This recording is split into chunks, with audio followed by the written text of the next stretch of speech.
IAE V2500 Thrust Reverser Deactivation for Flight.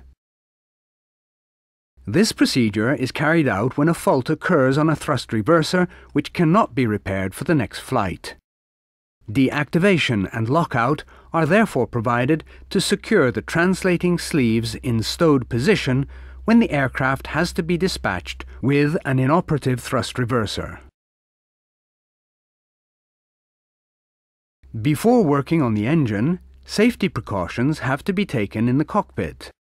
On panel 115VU, put a warning notice to tell people not to start the engines. On the overhead panel, panel 50VU, make sure that the on legend from the FADEC ground power switch is off and install a warning notice.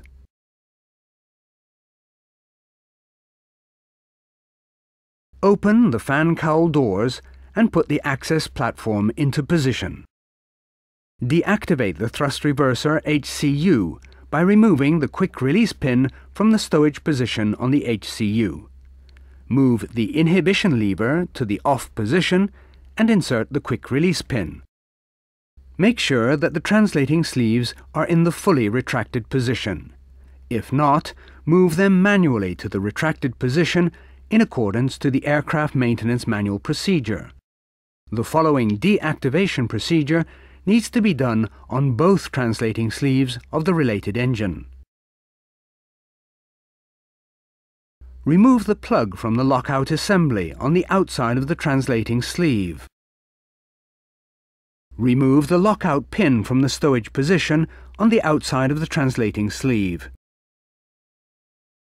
Make sure that the lockout pin and the plug are cleaned and that anti-seize material is applied to the threads of both components before you continue with the deactivation procedure. Install the lockout pin in the lockout assembly of the translating sleeve. Install the plug in the lockout pin stowage bracket assembly of the translating sleeve. For easy identification of a deactivated thrust reverser, the red-coloured lockout pin will stand out of the structure of the translating sleeve when installed in the lockout assembly. Do an operational test of the thrust reverser system with the CFDS in accordance to the Aircraft Maintenance Manual. Energize the related EEC with the FADEC ground power push-button switch on panel 50VU. Get access to the CFDS System Report test. Select Next Page and select the line key next to the engine. Select the line key related to the FADEC 1A or 1B menu and activate the interactive test by selecting the line key next to System Test and Reverser Test.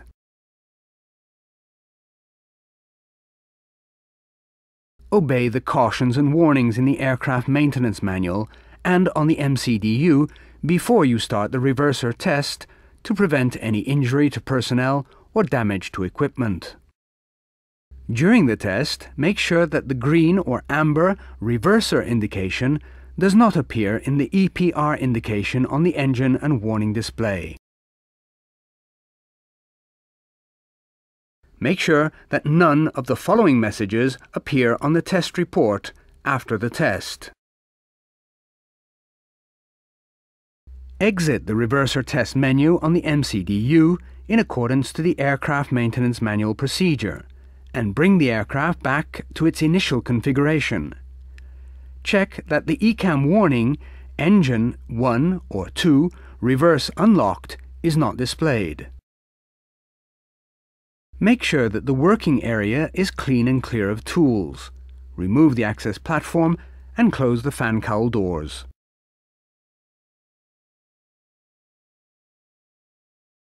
Remove the warning notices in the cockpit. In the cockpit, install a warning notice to show that the thrust reverser is inoperative.